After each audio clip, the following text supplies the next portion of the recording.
Hello, English learners. Welcome back to another exciting episode of our podcast. We're so excited to have you here today. If you've ever felt defeated or stuck after a failure, this episode is for you. Today, we're diving into a topic that can really change the way we see the setbacks we face, turning failures into lessons. Absolutely. We all experience failure at some point in our lives. Whether it's in our careers, relationships, or personal goals, it can feel like the end of the road. But the truth is, failure isn't the enemy. It's an incredibly powerful teacher. It's how we respond to it that truly matters. That's right, Sophia. Today, we're going to unpack why we fear failure so much, how we can reflect and learn from it, and most importantly, how we can use it as a stepping stone to success. We'll share personal stories, proven strategies, and examples from some of the world's most successful people who turned their failures into game-changing lessons. So if you've ever been discouraged by a failure or struggled to get back on track, stay tuned because we've got some actionable tips that will help you shift your perspective and start seeing failure as the opportunity it truly is. Let's get into it. All right, let's dive into the big question. Why do we fear failure so much? It's something that most people can relate to. When we face the possibility of failing, there's this gut-wrenching feeling of anxiety and dread. But, when you think about it, failure is a natural part of life. So why does it still feel so terrifying? Yeah, it's fascinating, isn't it? The truth is, we've been conditioned from a very young age to see failure as something negative, something to avoid at all costs. Think about school, for example. When you get a bad grade, you're not just told it's a learning opportunity, you're made to feel like you've done something wrong. You've failed. That negative reinforcement sticks with us. Exactly. The culture around us has created this idea that success is the only thing that matters. If you fail, then you've lost, right? So many of us grow up with this belief that failure equals personal inadequacy. It's no wonder we're scared to fail. It feels like a reflection of our worth, and that can be really overwhelming. That's a great point, Adam. But here's the thing. Failure does not define us. It doesn't mean we're less than. It's not about our value as people. We need to shift how we perceive failure. The truth is, failure is just feedback. It's simply telling us that something didn't work, but it's also telling us where we can adjust, learn, and grow. Right, exactly. And when we start seeing failure as feedback, we can let go of that negative association. It's not something that marks the end of our journey, but rather a step in the process of becoming better. But it's hard to make that mental shift, right? Because the fear of failure often stops us before we even get started. Yes. And that's one of the biggest challenges. The fear of failure creates a barrier to taking risks, to trying new things. People often hold back from pursuing their goals because they're afraid of failing. But the truth is, not trying at all is a bigger failure than actually going for it and falling short. The risk of staying stagnant can be far worse than the risk of failure. That's a powerful point. It's like being stuck in a comfort zone where we feel safe, but we're not growing. The reality is, failure is a natural part of success. No one gets things right the first time. They have to fail, learn, and improve. It's the process of trial and error that leads to mastery. We see this in almost every field, from entrepreneurship to sports to art. Exactly. Take a look at any successful entrepreneur or world-class athlete. They've all faced failure. Michael Jordan, for example, is one of the greatest basketball players of all time. But did you know he was cut from his high school basketball team? That's a pretty big failure, right? But instead of giving up, he used that setback as fuel to work harder. He turned his failure into motivation. And that's exactly what we're talking about. Embracing failure. It's about reprogramming our minds to see it as part of the journey, not something to be ashamed of. When we start to see failure as a necessary part of success, it becomes a tool, not a roadblock. It teaches us what doesn't work and helps us adjust our approach. That's such a great way to look at it. And here's another layer. The fear of failure can also come from a fear of judgment. We're afraid of what others will think if we fail.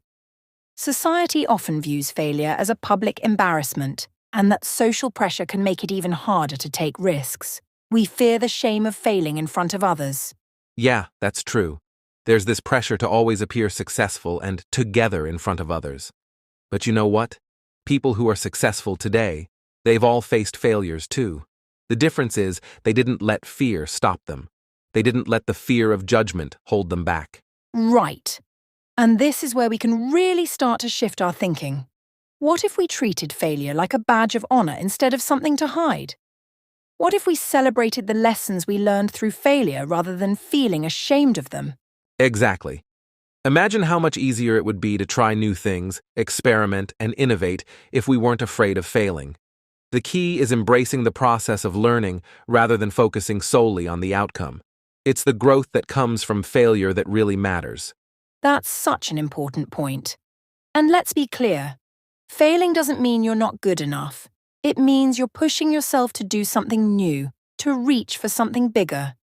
It means you're evolving, trying, and learning. And that's what ultimately leads to success. Right. So, let's start by making this small mindset shift. Instead of fearing failure, let's view it as a tool for growth. The next time we fail, let's ask ourselves, what can I learn from this? Instead of, why did I fail? Absolutely. And remember, failure is not something that defines us. It's just a moment in time, a point in our journey. It's not permanent, and it's not a reflection of who we are as people. It's just part of the learning process. Exactly. So, before we wrap up this segment, let's remind ourselves, failure is not the end, it's a beginning. It's an opportunity to learn, grow, and improve. And the more we embrace that mindset, the less we'll fear failure, and the more we'll thrive in life. Now that we've explored why we fear failure, let's dive into something that can turn a moment of defeat into a powerful learning experience: reflection. After we face failure, there's this crucial moment where we have the choice to either let it define us or use it as a stepping stone. But how do we make that choice? How do we take failure and turn it into something positive? Great question, Sophia. Reflection is one of the most powerful tools we have for growth, but most people skip it or do it incorrectly. After failure, our first instinct might be to move on quickly, forget about it, and hope it doesn't happen again. But what if I told you that failure is actually your biggest teacher? Reflection, if done right, can unlock the wisdom within that failure and set you up for massive success in the future. Absolutely, Adam. In fact, I'd argue that the only way we truly learn from failure is by taking a moment to reflect on it. And it's not just about looking back at the failure itself, but about understanding the why behind it, and what it can teach us about ourselves, our choices, and how we can do things differently next time. Right. Reflection is like the microscope you use to analyze what happened and to extract the hidden lessons. It's not just about feeling bad or beating yourself up over what went wrong. It's about being intentional with the process so you can grow and improve. But here's the catch. If you don't take time to reflect, you miss the lesson. You'll just repeat the same mistakes over and over again. Exactly. So let's break this down. After you experience failure, you have a choice. Do you ignore it and move forward, or do you pause and reflect on it? The truth is, without that reflection, we never truly understand the root cause of our failure. We stay stuck in the same cycle, blind to the patterns that are holding us back. Absolutely. Think about the last time you failed at something. Maybe you didn't get that job or a project didn't go the way you expected. What was your immediate reaction? Did you ignore it and move on quickly? Or did you stop and reflect on what went wrong and what you could learn from it? For me, I've learned that when I don't reflect, I stay frustrated and discouraged. But when I do take the time to sit with the failure and dig deeper, it's like a light bulb goes off. I start to see things I couldn't see in the moment. Small choices, habits, or beliefs that led me to the failure. And that's how I grow from it. Exactly. So, let's talk about how to reflect. Reflection isn't just about sitting there feeling sorry for yourself hoping things get better. It's a deliberate, strategic process that helps you gain clarity. And one of the best ways to reflect is through asking powerful questions. Yes. Powerful questions unlock the wisdom that's waiting to be discovered. And these aren't just surface-level questions. We're talking about digging deep into the why behind the failure. For example, what exactly went wrong? Was it something I could control, or was it beyond my influence? What assumptions did I make that were incorrect? What lessons can I take from this failure to make me better next time? Those are great questions, Sophia. And here's another one I found super helpful. What did I learn about myself? Because failure often reveals things about our strengths, our weaknesses, and even our mindset. Maybe we discover that we're more resilient than we thought, or maybe we realize that we've been procrastinating because of fear. Either way, this awareness is key to turning failure into growth. Yes, Adam. It's about looking at failure not as something bad, but as an opportunity to learn about who we are and what we can improve. And when you do this consistently, you start to build a growth mindset. You realize that failure isn't a dead end, it's just a detour, and you're the one in control of how to navigate it. Exactly. And let's not forget the emotional side of failure. Sometimes the pain of failure can cloud our judgment and stop us from reflecting effectively. It's really easy to get wrapped up in feelings of disappointment, anger, or frustration. But here's the secret. You can't reflect properly if you're emotionally overwhelmed. So before you jump into reflection, take some time to calm down and center yourself. That's so important. Emotions are valid. They're a natural response to failure. But you can't make rational decisions or gain clarity when you're in the heat of the moment. I always remind myself to step away, breathe, and maybe even take a walk before I dive into reflecting on what went wrong. Right. Once you're in a calmer state, then you can approach the reflection process with a clear mind. Now here's another great reflection technique I love, the what went well question. This might sound counterintuitive, but reflecting on the things that worked in a failure is just as important as identifying what went wrong. I love that, Adam. It's so easy to focus only on the negative, but often there are things we did right, even in the midst of failure. Maybe the timing wasn't right, or maybe you didn't get the result you wanted, but along the way, there were small victories. Reflecting on those can keep you motivated and show you that not everything was a loss. Exactly. Plus, recognizing your small wins keeps you in a positive mindset and reminds you that you are capable of success, even if the bigger picture didn't turn out the way you wanted. So, once you've done your reflection, here's what comes next. Action. Right. Reflection without action is pointless. You can sit and analyze all day long, but until you take what you've learned and apply it, nothing changes. The key is to use your reflections to make intentional adjustments and to take small steps forward. This is how you turn failure into progress. We've talked about reflection as a powerful tool for growth after failure, but there's another key element we need to discuss today: vulnerability. Now, vulnerability often gets a bad rap. People tend to think of it as weakness or something to be avoided. But in reality, vulnerability is one of the most powerful assets you can have on your personal growth journey. Exactly. It's easy to think of vulnerability as a moment of exposure, being open to judgment or failure. But vulnerability, when embraced correctly, is actually one of the strongest tools for transformation. It allows us to confront our limitations and connect with our authentic selves. And here's the kicker: without vulnerability, growth becomes a lot harder. That's so true, Adam.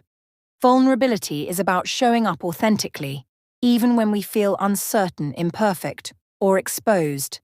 It's about being willing to acknowledge our flaws, mistakes, and the fact that we don't have all the answers.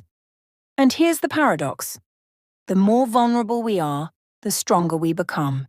Absolutely. And it's easy to think that being vulnerable means we're opening ourselves up to ridicule or failure. But actually, embracing vulnerability allows us to connect with others, learn from our experiences, and grow more resilient. When we're willing to be vulnerable, we give ourselves the space to learn from our mistakes and take risks without the fear of judgment holding us back. I love that, Adam. Vulnerability creates a space for growth. It lets us admit we don't have everything figured out, which is such a freeing experience, because here's the truth. Nobody has it all figured out. We all have our struggles, our doubts, and our moments of uncertainty. But the key is not hiding from those feelings. It's embracing them and using them as fuel for growth. Exactly. So, let's talk about how vulnerability plays a role specifically in overcoming failure. I've found that when we're vulnerable, we're more likely to face our failures head-on rather than running from them. We stop pretending that everything is fine and admit when things aren't going the way we expected. And that's when real growth happens. Right. Vulnerability means being honest with ourselves about our challenges. It's easy to sweep failure under the rug or to pretend it doesn't affect us. But that's where we miss out on the opportunity to learn. When we allow ourselves to be vulnerable, we're acknowledging that failure is part of the process, not something to be ashamed of. It's not about hiding behind a facade of success. It's about owning our journey, the ups and the downs. And here's where vulnerability gets really powerful. When we embrace it, we create an environment where we can receive feedback. Think about it. When we're open and vulnerable, others feel more comfortable offering their insights, their advice, and their support. It's a two-way street. You open up, and people are more likely to open up with you. That's so key, Adam. Think about all the times when someone shared their own vulnerability with you. It made you feel closer to them, right? It made you more likely to offer your support and advice, and it helped you understand them on a deeper level. The same principle applies to our own growth. When we let ourselves be vulnerable, we allow others to help us grow too. Exactly. It's also worth mentioning that vulnerability isn't about oversharing or unloading all your emotions onto others. It's about being authentically open, acknowledging your struggles, asking for help when you need it, and showing up as you are. It's not about seeking pity. It's about seeking connection, learning, and growth. Yes. And the vulnerability we're talking about isn't limited to personal relationships. It also applies in the context of personal growth. For example, being vulnerable in a learning environment, whether it's in your career, a new hobby, or a personal project, means being willing to ask questions when you don't know something, or to admit when you're struggling. When you're open in this way, you're not just learning from your own experience, but also from the experiences of others. And think about the personal growth we get from embracing vulnerability. It teaches us resilience. Each time we admit we don't have all the answers and face our failures with openness, we grow stronger. We develop emotional intelligence, empathy, and an increased capacity to cope with future setbacks. Vulnerability is the foundation of emotional strength. Exactly. Vulnerability isn't a weakness, it's a skill, one that requires courage. It takes courage to say, I don't know everything, or I made a mistake and here's what I learned. But that's where growth begins. When you stop pretending to have all the answers and accept that failure is part of the journey, you open yourself up to the possibility of real transformation.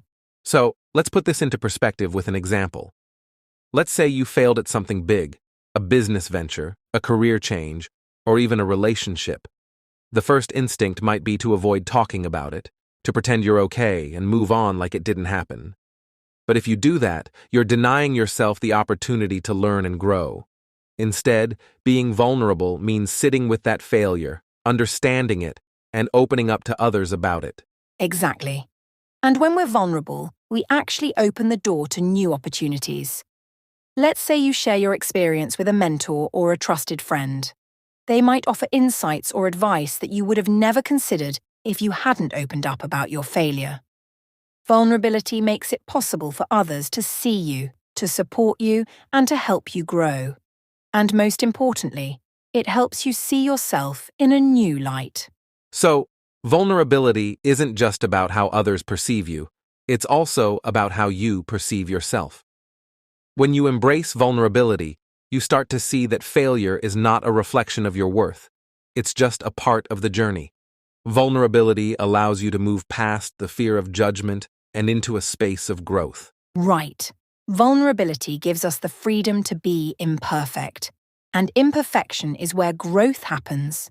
It's in those moments of struggle, uncertainty, and vulnerability that we learn the most about who we are and what we're capable of. So, the next time you face a challenge or a failure, don't hide from it. Embrace it. Embrace the vulnerability that comes with it and use it as a stepping stone to become the person you're meant to be. All right, we discussed vulnerability as a key component of growth, and now it's time to dive into something that can completely shift how you approach failure. We're going to talk about mindset, specifically how to transform your mindset from seeing failure as a setback to seeing it as an opportunity for growth. That's right. If we're honest, failure often feels like the end of the road. It can be disheartening and leave us questioning our abilities. But the truth is, failure isn't the end. It's just the beginning of a new opportunity. The difference between those who stay stuck and those who thrive after failure often comes down to mindset, and more specifically, whether we view failure as something negative or as something that can help us grow. Exactly. So, let's break this down. The traditional mindset around failure is often one of fear and defeat. When we fail, we feel like we've lost, like we're not good enough, or that we'll never get it right.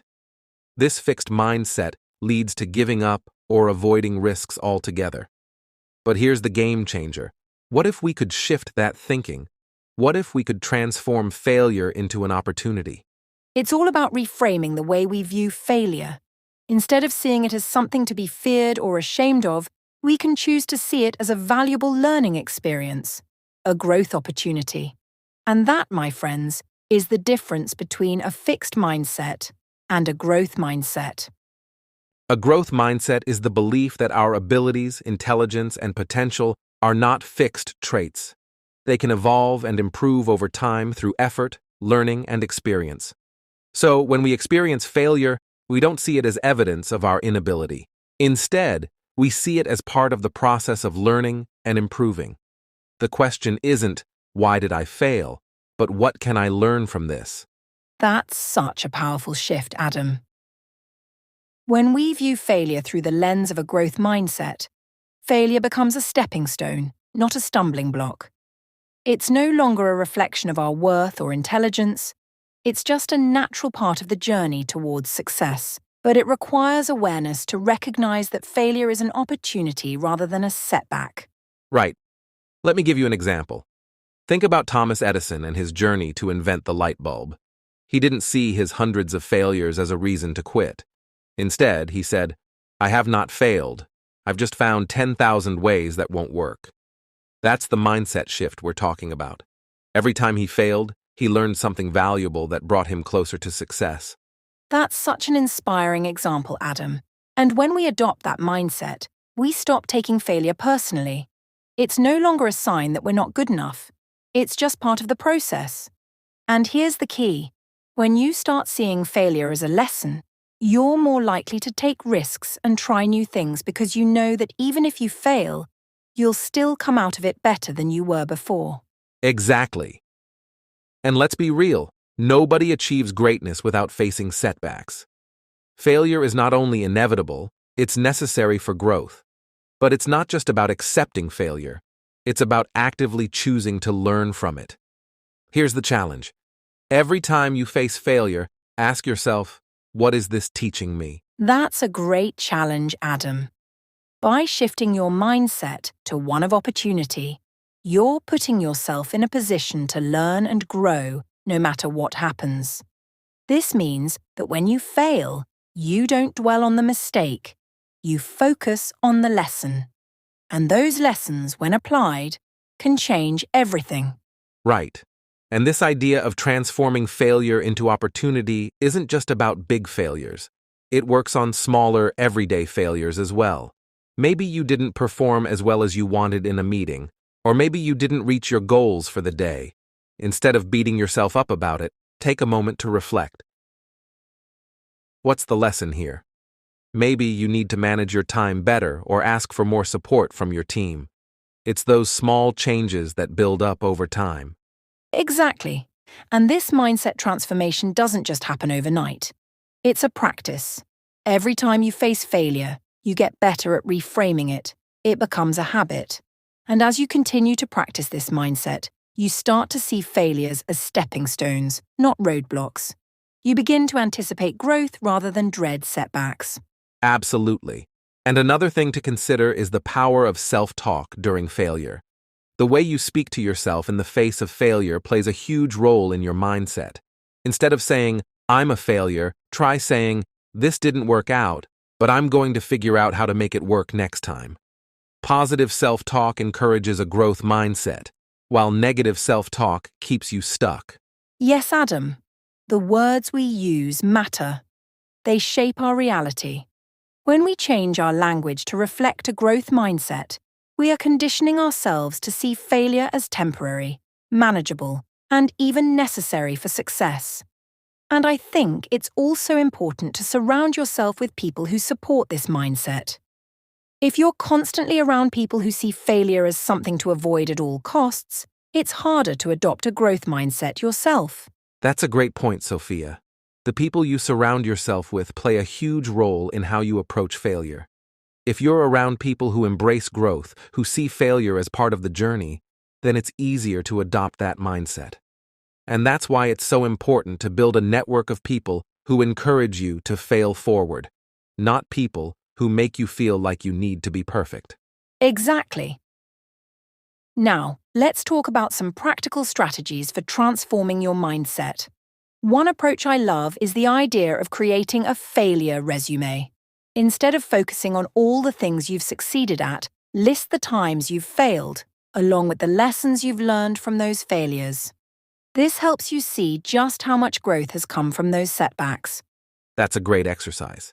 It's a reminder that we learn more from our failures than from our successes. Another strategy is to visualize your failure as a learning opportunity. The next time you face a challenge, close your eyes and picture yourself failing. But instead of feeling defeated, imagine yourself gaining wisdom, skills, or insights from the experience. It can shift your emotional response to failure and help you handle it better.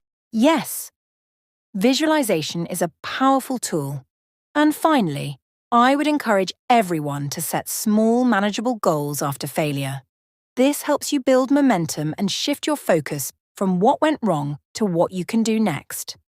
By celebrating small wins, you reinforce the belief that failure isn't permanent. It's just one part of a much larger, dynamic journey. All right, Adam. We've talked about embracing failure, transforming our mindset, and seeing failure as an opportunity. But now let's explore a concept that has gained a lot of attention, especially in entrepreneurship and innovation circles. Failing fast. This is such an exciting idea because it flips the script on how we traditionally think about failure. Absolutely, Sophia. Traditionally, we think of failure as something to avoid at all costs, something we delay or deny until it's staring us in the face. But the idea of failing fast is about leaning into failure early, intentionally, and with purpose.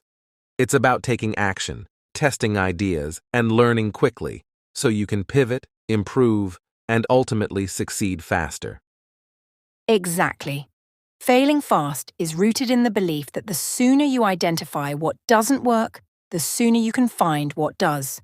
It's about taking risks, experimenting, and learning in real time rather than spending endless time planning, perfecting, and avoiding failure altogether. And the beauty of this approach is that it saves you time, energy, and resources in the long run. That's right. And failing fast doesn't mean rushing into things recklessly. It's about being strategic with your actions.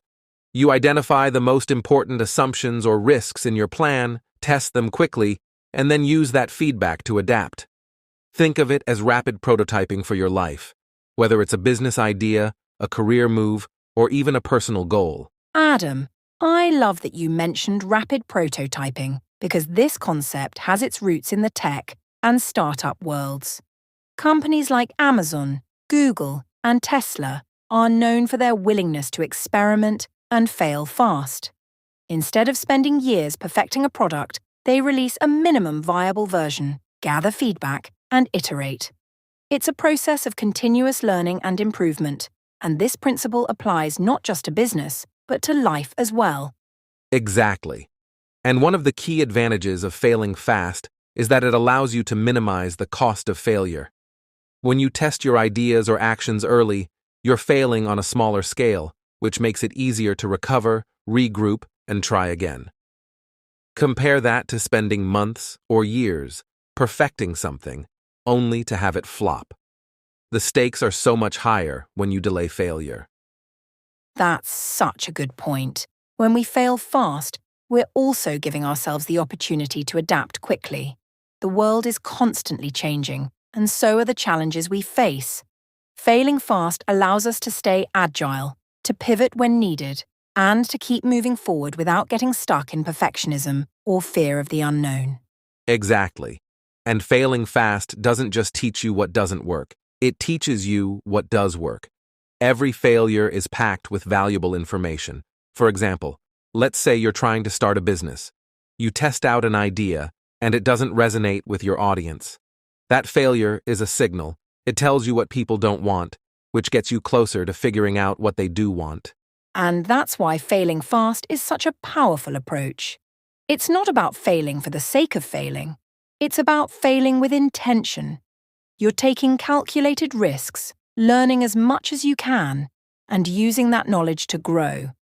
In fact, I'd argue that failing fast is one of the best ways to accelerate your success. Absolutely.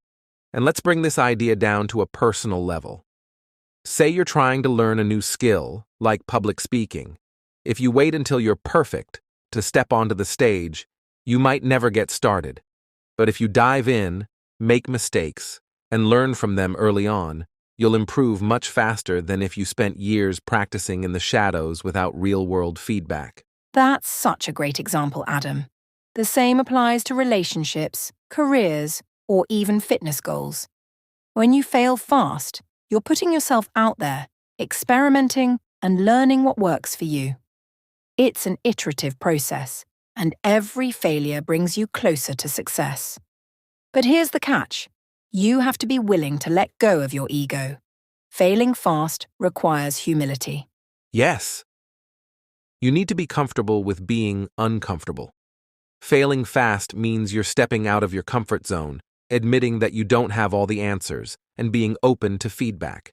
It's not always easy, but it's worth it. And here's another key point.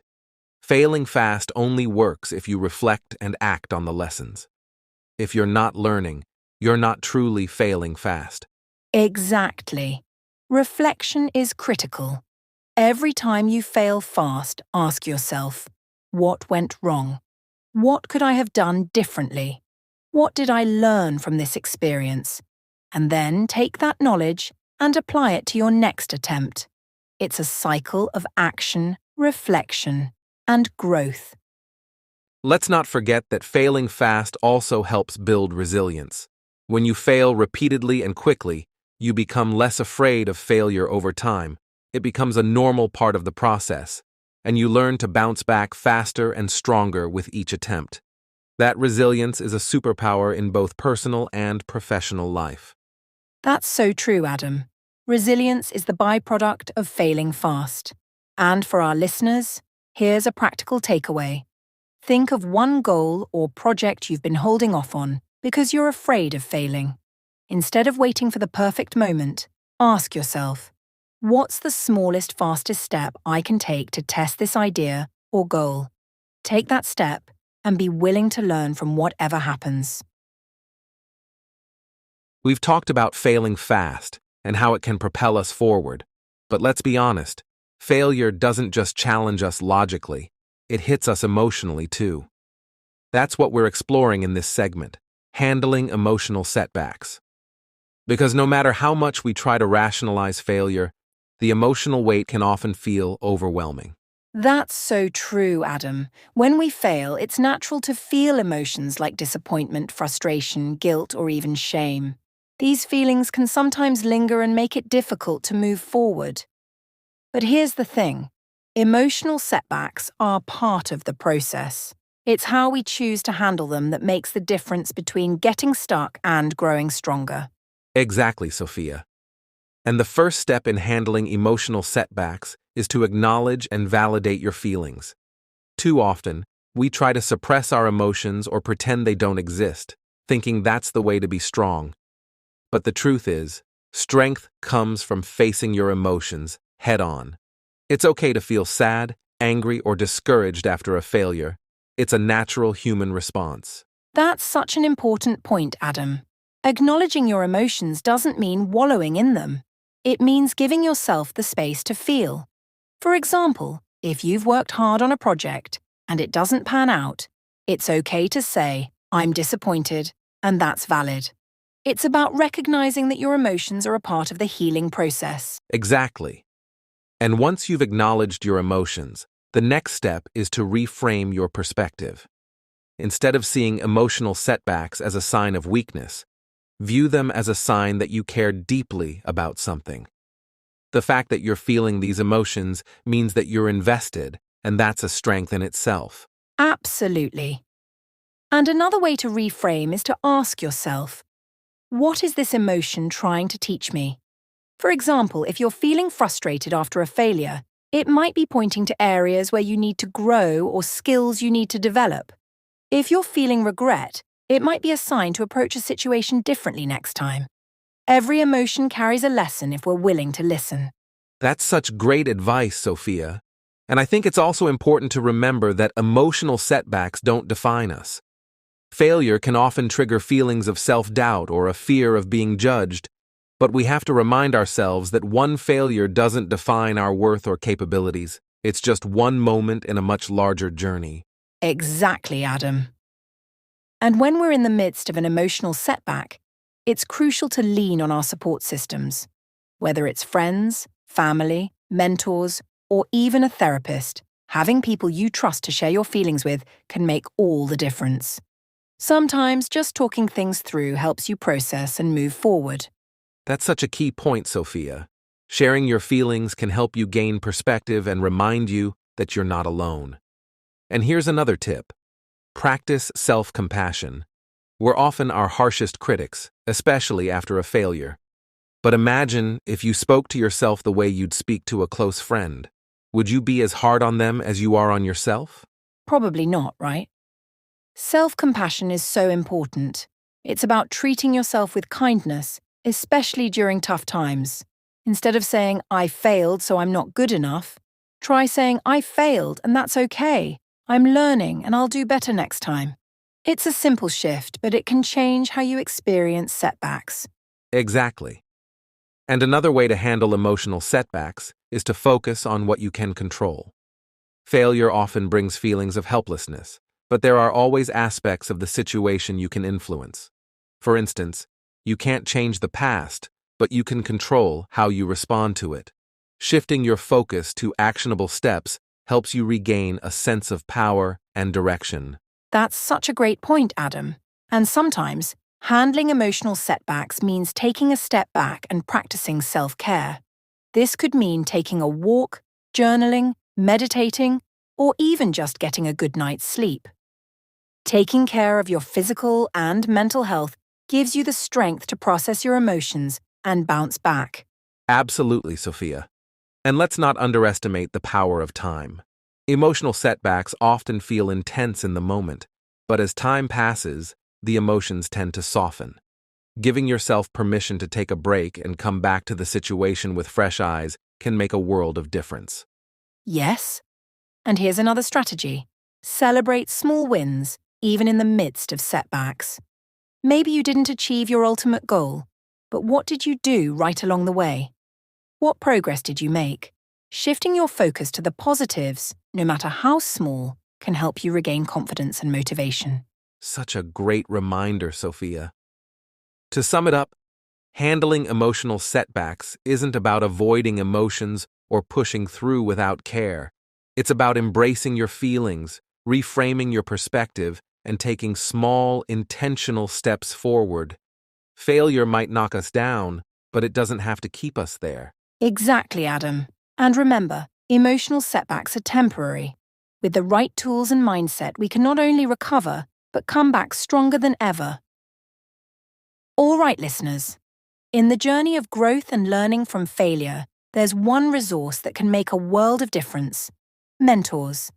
In this segment, we're exploring the power of learning from others and how mentors can be a guiding light during tough times. That's such a critical topic, Sophia. Mentors are like a fast track to wisdom. They've been through their own ups and downs, and they can share insights that save you time, effort, and unnecessary failures. But let's be clear. Mentors aren't there to prevent you from failing. They're there to help you navigate failure and grow from it. Exactly, Adam. One of the most powerful aspects of mentorship is that it allows you to borrow perspective. When you're in the middle of a setback, it's easy to feel overwhelmed or stuck. A mentor can help you zoom out, see the bigger picture, and identify opportunities or lessons you might be missing. Yes, and a good mentor doesn't just offer advice, they ask the right questions. They encourage you to think critically about your experiences. For example, after a failure, a mentor might ask, "What did you learn from this? What would you do differently next time?" Those questions push you to reflect deeply and take actionable steps forward. Absolutely, Adam. And mentors bring something else to the table: their own stories of failure. Hearing how they've stumbled, struggled, and eventually succeeded can be incredibly inspiring. It reminds us that failure isn't the end. It's just a part of the journey. Have you ever had a mentor whose story really resonated with you? Definitely, Sophia. One of my early mentors shared how he'd failed at his first 2 businesses before finally building a successful one. His honesty about his struggles taught me that failure isn't a dead end. It's a stepping stone. And it gave me the confidence to keep going, even when things got tough. That's such a powerful example, Adam. And it highlights another key point. Mentors show us that failure is universal. Even the most successful people have faced setbacks. When we see that, it normalizes failure and makes it feel less daunting. Exactly. And let's talk about finding a mentor, Sophia. Many people think mentorship is formal, like asking someone, "Will you be my mentor?" But often, mentorship happens organically. It could be a boss, a colleague, or even someone you follow online who inspires you. The key is to learn from their experiences and insights, whether directly or indirectly. That's such a great point, Adam. And for those actively seeking a mentor, I'd say start by identifying people whose values and achievements resonate with you. Then, build a relationship by asking thoughtful questions, showing genuine interest, and being open to their feedback. Mentorship is a two-way street. It's about connection and mutual growth. Absolutely. And once you have a mentor, it's important to approach the relationship with respect and gratitude. Show them that you value their time by coming prepared with specific questions or challenges. And remember, mentorship isn't just about taking. It's about giving back in whatever ways you can, whether it's offering fresh perspectives or sharing your own progress. That's so true, Adam. And here's another tip. Diversify your mentors. You don't need just one person to guide you. You can have different mentors for different areas of your life: career, personal growth, hobbies, or even emotional resilience. The more perspectives you have, the richer your learning experience. Yes. And let's not forget that mentors don't have to be older or more experienced than you. Peer mentors, people at a similar stage of life or career, can also provide valuable insights. They might be navigating similar challenges and can offer support, collaboration, and shared learning. That's a great point, Adam. And speaking of support, mentorship isn't just about receiving, it's also about giving. Sometimes, the best way to solidify your own learning is to become a mentor to someone else. Sharing your experiences can help you reflect, grow, and create a ripple effect of learning. Absolutely, Sophia. Mentorship is a cycle. You learn from those ahead of you and pass that knowledge on to others. It's one of the most fulfilling ways to turn your failures and lessons into something meaningful for others. And for our listeners, here's a challenge. Think of one person whose journey inspires you. Reach out to them this week, whether it's a simple question, a message of appreciation, or a request for guidance. You never know how a single conversation could change your perspective or even your life. Such a great challenge, Sophia. And as we wrap up this segment, remember, mentors don't just help you avoid mistakes, they help you embrace them as opportunities to grow. Their guidance can light the way, but the journey is always yours to take. All right, listeners, let's shake things up a bit. We've talked about failure, reflection, and mindset shifts, but now it's time for a dose of pure inspiration. What better way to learn than from the real-life stories of people who faced incredible setbacks and still managed to change the world? This segment is all about famous failures that led to jaw-dropping success. Buckle up. These stories will make you rethink the way you see failure. That's right, Adam. And let me start with one of my favorite stories, the story of J.K. Rowling. Picture this. She's a single mother, living on welfare, struggling to make ends meet. She pours her heart into a manuscript, sending it to publisher after publisher, 12 rejections in total. But here's the plot twist. She didn't give up. When one small publishing house finally said yes, the world was introduced to Harry Potter. That story alone has sold over 500 million copies. Can you imagine if she had stopped after the 10th rejection? It's incredible, Sophia, and it reminds us that rejection is often just a detour, not a dead end. Speaking of resilience, let's talk about Thomas Edison. We all know him as the inventor of the light bulb, but did you know he failed over 10,000 times before getting it right? When asked about his failures, he famously said, "I have not failed. I've just found 10,000 ways that won't work." Now, that's a mindset to admire. Exactly, Adam. And speaking of perseverance, we have to mention Oprah Winfrey. Today, she's an icon, but her journey started with heartbreak. Early in her career, she was fired from her job as a news anchor because her bosses didn't think she was fit for television. Fired. From TV. Can you believe that? But instead of letting it break her, she carved out her own path and redefined what success looks like. She didn't just survive, she thrived. Oprah is the perfect example of turning rejection into redirection. And here's another story that will blow your mind. Steve Jobs. The man who co-founded Apple was once fired from Apple. Imagine being let go from your own company. But instead of wallowing in defeat, Jobs used that setback to fuel his creativity. He went on to build Next and Pixar before returning to Apple and revolutionizing technology forever. His failure was a springboard for some of his greatest successes. Wow, Adam. I love that story because it's such a reminder that failure can actually prepare you for something even bigger. And let's not forget about Michael Jordan, arguably the greatest basketball player of all time. Did you know he was cut from his high school basketball team? He could have given up right then and there, but instead, he used that failure as motivation to work harder. Years later, he would say, "I've failed over and over and over again in my life, and that is why I succeed." That quote gives me chills, Sophia. It's so powerful. And speaking of persistence, let's talk about Sarah Blakely, the founder of Spanx. She failed the LSAT twice and struggled in a series of dead-end jobs before coming up with her idea for Spanx.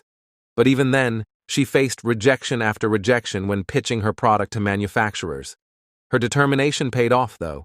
Today, she's a self-made billionaire, and her story proves that persistence truly pays off. These stories have one thing in common, Adam. Failure wasn't the end for any of these people. It was the beginning of something extraordinary. They didn't let their setbacks define them. Instead, they used them as fuel to propel forward. And honestly, isn't that the most empowering message? Failure isn't a final stop. It's a stepping stone. Exactly, Sophia.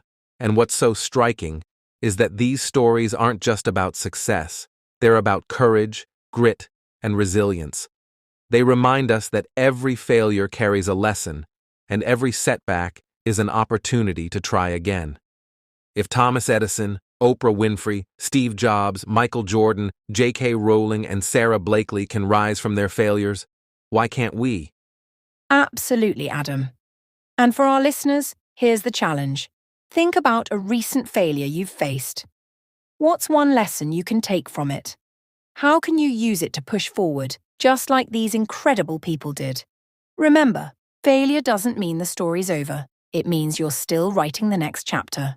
All right, now let's dive into one of the most powerful traits that separate those who succeed from those who give up: persistence. In this segment, we're going to talk about why persistence is so important and how you can cultivate it in your own life, especially after facing setbacks. Persistence is often the difference between those who make it and those who don't. It's not about never failing, it's about never giving up. Think about all the successful people we've talked about in previous segments. They didn't succeed because they were perfect. They succeeded because they kept going no matter how many obstacles they faced. Exactly, Sophia. One of the most common reasons people fail is because they give up too soon. We've all heard the phrase, success is just around the corner. And it's true. Sometimes we give up right before things are about to change.